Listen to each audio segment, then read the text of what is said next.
Alhamdulillahi Rabbil Alamin, wassalatu wassalamu ala ashrafil anbiya'i wal mursalin.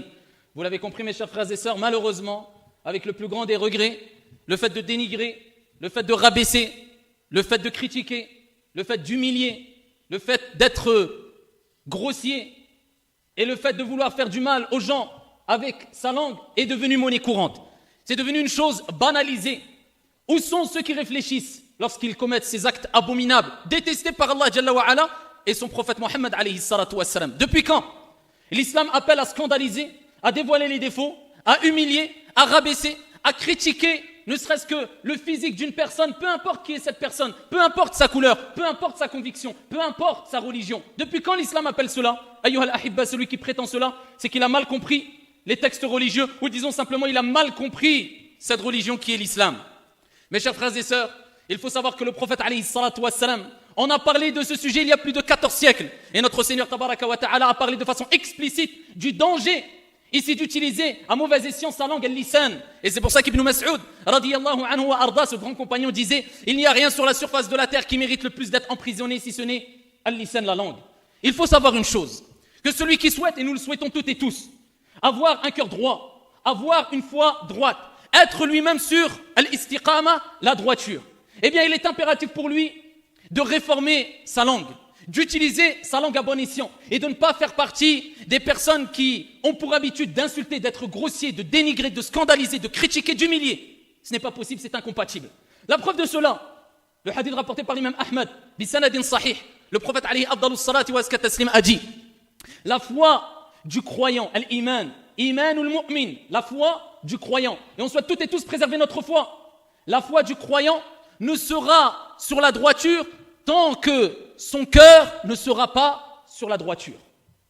Et il poursuit, et le cœur, al-qalb, du croyant ne sera pas sur la droiture, ne suivra pas la droiture, ne sera pas un cœur droit, tant que sa langue, al-lisan, ne sera pas sur la droiture. Donc si tu veux une foi droite, une foi ferme, une foi saine, eh bien tu dois travailler ton cœur, afin que celui-ci soit droit, sain et pur. Et si tu veux que celui-ci, ton cœur, soit droit, sain et pur, eh bien il faut purifier ta langue, al-lisan. Donc tu comprends que si quelqu'un n'a pas purifié sa langue, a pour habitude de critiquer, d'humilier, etc., eh bien sache que c'est incompatible, ce n'est pas possible qu'il ait une foi droite, ce n'est pas possible. Voilà la réponse à ceux qui disent, je ne sais pas si un tel a raison quand il critique. La réponse est là. Tu ne peux avoir une foi droite et un cœur droit si ta langue n'est pas droite et n'est pas purifiée. C'est incompatible. Si tu as compris cela, tu as compris énorme bi'idnillahi tabaraka wa ta'ala. Poursuivons avec les preuves. Allah Jalla wa Ala dit dans le Coran al-Karim, et cela est en concordance avec le hadith que je viens de citer précédemment, Ya ayyuhalladhina amanu. Il interpelle les gens de foi. On parle encore de la foi et on voit la relation entre la foi et la droiture. Ya ayyuhalladhina amanu taqullah. Allahumma ij'alna minal muttaqin. Allah Jalla wa Ala dit, oh vous qui avez cru, craignez Allah. Et il dit, wa qulu qawlan sadida. Et il dit, et dites des paroles ici conformes, des paroles droites. Yuslih lakum a'malakum wa yaghfir lakum dhunubakum. Par la suite, et seulement à ce moment-là, Allah pardonnera vos péchés. Allah réformera votre situation. Allah améliorera votre situation et vous pardonnera. Il pardonnera vos péchés. À partir de quel moment? Allah Jalla wa Ala dit, craignez Allah et dites, prononcez des paroles droites. C'est le même Seigneur, Allah qui dit, wa qulu linnasi husna. Et dites aux gens quoi? Des mauvaises paroles? Aux gens de façon générale. Husna, de bonnes paroles, des paroles droites, des paroles qui attirent, des paroles belles. Parce que celui qui prononce des insultes, des injures, qui critique, eh bien cela va dégager une laideur qui va se répercuter sur son visage et qui fera fuir les gens, qu'ils le veuillent ou non, un jour ou un autre. Allah il scandalise qui il veut, comme il veut, quand il veut, n'oublie pas. Innamal a'malu bil khawatim. Les actions ne valent que par leur fin. Combien ont été ceux et celles qui ont dénigré, qui ont insulté, qui ont injuré, qui ont fait cela tout au long de leur vie, et à la fin de leur vie, Allah les a scandalisés et ils sont morts dans une mauvaise situation, qu'Allah Jalla wa Ala nous en préserve. Allah tabaraka wa ta'ala nous rappelle qu'on doit parler et utiliser des paroles droites et équitables. Et poursuis avec moi, ya Abdallah. Le prophète alayhi afdalus salati wa azka taslim fut interrogé par les compagnons radiyallahu anhum wa ardahum, et le hadith est rapporté par l'imam Muslim fi sahih. Ils ont dit au prophète alayhi salatu wa salam, ya Rasulallah, quel est le meilleur des musulmans? C'est qui le meilleur des musulmans, ya Rasulallah? Le prophète alayhi salatu wa salam a dit, c'est celui dont les autres musulmans sont à l'abri de sa langue et de sa main. C'est celui-là le meilleur des musulmans. Allahumma ij'alna minhum. Il dit, c'est ça le meilleur musulman. C'est celui dont les autres musulmans, eh bien, sont à l'abri de sa langue et de sa main. Eh bien, si tu fais partie de ces gens-là, bi'idnillahi azza wa jal, c'est un critère parmi les critères qui fait de toi, incha'Allah ta'ala, le meilleur ou parmi les meilleurs des musulmans. Si ce n'est pas le cas, les gens ont toujours peur quand tu parles, que tu les insultes, que tu les humilies, que tu les scandalises. C'est une habitude chez toi. Comment veux-tu faire partie des meilleurs musulmans, ya Abdallah? Voilà pourquoi il est important de réformer ici sa situation et particulièrement sa langue. Car le prophète alayhi salatu wassalam a mis une mise en garde claire et nette. Le prophète mettait en garde. Mais contre quoi? Contre la langue al-lisan, particulièrement. Il a mis une mise en garde contre la langue. Et il dit alayhi salatu wassalam, le hadith il est rapporté par l'imam al-Tirmidhi bi sanadin hasan. Il dit salawatullahi wa salamuhu alayhi. Quand Mu'ad ibn Jabal, radiyallahu anhu wa ardah, l'a interrogé le prophète alayhi salatu wassalam avec ses propos. Ya Rasulallah, serons-nous blâmés pour ce que nous disons, c'est-à-dire les paroles que nous disons? Si une personne dit des choses mauvaises, et bien sûr elle sera blâmée au jour de la résurrection. Le prophète alayhi salatu wassalam a dit dans une version, Ya ibn Jabal. Il parle à Mu'ad ibn Jabal, radiyallahu anhu wa arda. Il dit, est-ce qu'il y a autre chose, traduction du sens, est-ce qu'il y a autre chose que la moisson de la langue qui fera plonger les gens en enfer sur leur visage ou sur leur nez? Bien sûr qu'il y aura d'autres choses, mais pour dire, c'est la chose principale qui fera que des gens seront mis en enfer. Al-lisan, à cause de la langue, à cause de ce qu'ils vont récolter, à cause de leur langue, la moisson de la langue, ils vont récolter tous les dégâts qu'a causé la langue, et ça va causer la perte d'un grand nombre de personnes. Voilà pourquoi le prophète alayhi salatu wassalam a mis en garde Mu'ad et l'ensemble des croyants et des croyantes ici contre la mauvaise langue, pas n'importe quelle langue, parce que la langue tu peux l'utiliser à bon escient. Wa qulu linnasi husna, à titre d'exemple, dites aux gens des bonnes paroles, mais ça va être un argument pour ou contre toi au jour de la résurrection. Mes chers frères et sœurs, si nous prenons l'exemple de notre mère Aïcha radiyallahu anha wa ardaha, qui a dit une parole qui peut-être va nous paraître insignifiante, pas grave du tout. Et nous voyons là le comportement du prophète alayhi salatu wassalam, la réaction, la réponse du prophète Mohammed alayhi salatu wassalam à Aïcha lorsqu'elle a dit cette parole, que je vais vous citer incha'Allah ta'ala. Après cela, est-ce qu'il n'y a pas de quoi se poser des questions et de se dire, où sommes-nous par rapport au bon comportement, à la droiture de la langue? Est-ce qu'Allah Jalla wa Ala nous pardonnera ou pas? Est-ce qu'il n'y a pas des questions à se poser? Aïcha radiyallahu anha wa ardaha, dans le hadith rapporté par At-Tirmidhi toujours, elle a regardé Safiya radiyallahu anha wa ardaha, cette femme pieuse et vertueuse, et elle a fait un geste avec sa main, Aïcha, notre mère, et elle a fait un geste avec sa main en désignant, comme certains savants ont dit, la petitesse ou la petite taille de notre mère. Ici, notre mère a désigné la petite taille de Safiya radiyallahu anha wa ardaha. Eh bien, le prophète alayhi salatu wassalam, lorsqu'il a vu ce comportement-là, eh bien, il a dit à Aïcha, Ya Aïcha, si cette parole était mélangée dans un océan ou un océan, elle aurait pollué l'océan. Juste cette parole. Le fait de dire, même avec le geste, parce qu'avec les gestes on peut parler, elle est petite de taille. Concernant qui? Safiya. Avec cela, le prophète lui a dit, si cette parole que tu as dit, le fait de dire elle est petite de taille, était mélangée à un océan, à l'eau de la mer, elle aurait pollué celle-ci. Que dire de nos paroles qui sont quelquefois ou dirigées vers des gens pour les dénigrer, les humilier, les rabaisser, même quelquefois accompagnés d'insultes? Où sommes-nous, ayyuha al-akhir, par rapport à la vérité, à la droiture de notre langue, de notre cœur et de notre foi, al-iman? Voilà pourquoi Isa alayhi salam, Jésus lui-même, comme il est relaté dans Al-Muwatta de l'imam Malik rahmatullahi alayhi, a vu un cochon passer devant lui. Jésus, un prophète, il a vu un cochon passer devant lui.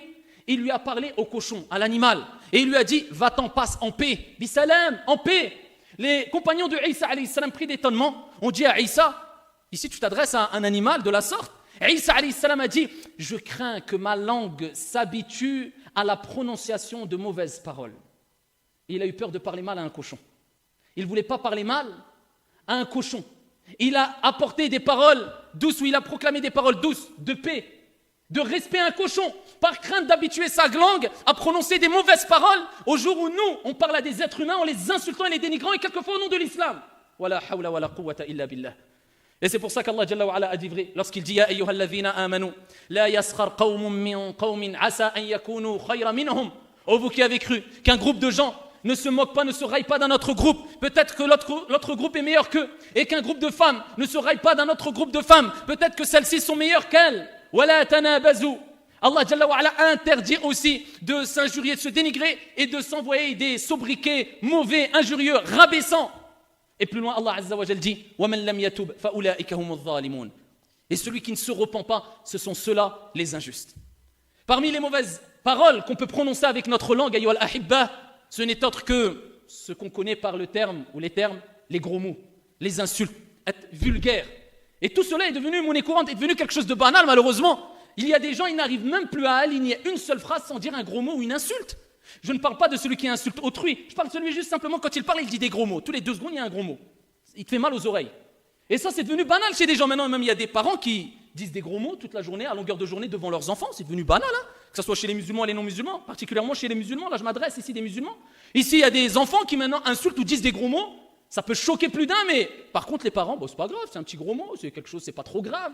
Il y a des gens qui disent des gros mots à leurs camarades, à leurs frères. C'est devenu quelque chose de banal, wal'iyadhu billah. Pourtant, avoir ici la langue qui ne cesse de prononcer des insultes, des grossièretés, c'est une chose détestée par Allah tabaraka wa ta'ala. Ibn Abbas méditait ces paroles, radiyallahu anhu an abi. Regardez ce qu'il disait. Il parle ici des propos que Dieu, Allah tabaraka wa ta'ala, utilise dans le Coran al-Karim concernant les rapports intimes entre une femme ici et son époux. Et il dit, Allah tabaraka wa ta'ala, il fait allusion au rapport intime, mais en utilisant une autre parole qu'une parole qui est directe. Et il fait allusion au rapport intime en citant le terme al-lams, c'est-à-dire toucher ou le contact.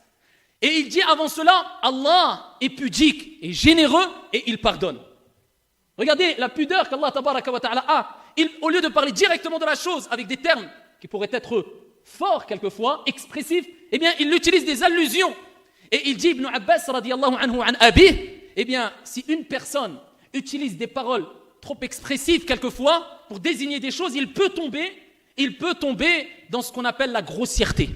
Que dire des personnes qui n'ont pas d'allusion, pas de paroles directes, c'est clairement des insultes, des grossièretés, et il te dit mais c'est pas grave. Et c'est devenu banal chez les enfants ou les parents. Eh bien dans notre société, on le voit que cela est répandu partout malheureusement, dans les 4 coins du monde. Et ça c'est une chose grave. Alors que le prophète alayhi salatu wassalam a dit dans le hadith rapporté par At-Tirmidhi bi sanadin hasan, le croyant al-mu'min, le musulman ne critique pas. Le musulman ne critique pas. Le musulman ne maudit pas. Le musulman ne maudit pas. Et il termine avec le musulman n'est ni grossier et ni vulgaire ou obscène. En fait, il dit le musulman, il n'est pas comme ça, il n'est pas grossier, il ne dit pas des gros mots toutes les 2 secondes. Il n'est pas obscène. Tel est le comportement de qui? Du musulman. Est-ce que c'est ton comportement, toi, mon frère, et toi, ma soeur? Voilà pourquoi il est important de se remettre en question et d'arrêter d'utiliser sa langue un peu n'importe comment et n'importe où et de n'importe quelle manière. Il est important, de se réformer et de savoir qu'on peut causer des graves dégâts, quelquefois irréparables, avec un lisan.